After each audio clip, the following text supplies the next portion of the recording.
Dear aspirants, let me know if I am audible to you. Then we can start our lecture.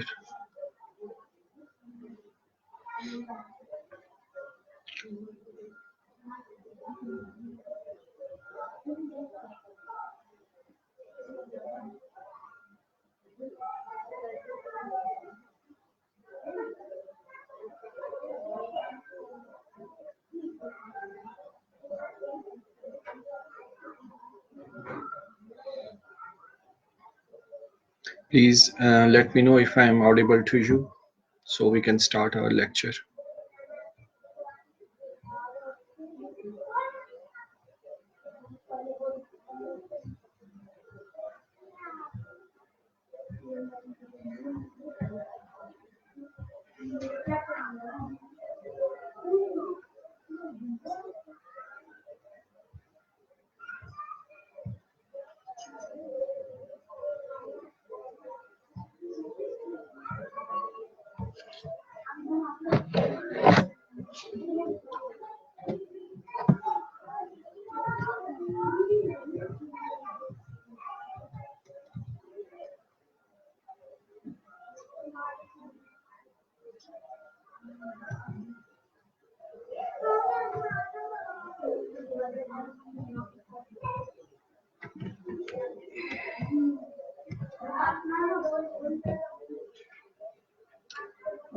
Walaikum Assalam.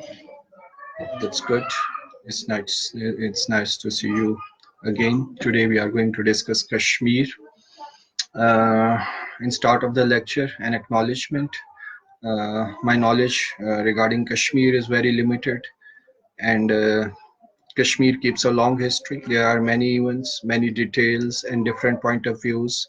So I may misquote any event unintentionally, or maybe I misinterpret any. I may misinterpret any event unintentionally. So different peoples, they keep different point of view. So in this case, if I misquote any facts or misinterpret any event, you may correct me. When we start Kashmir, mainly Kashmir is consist of three main regions. First is known as Jammu, then we have Kashmir Valley, and third is Ladakh.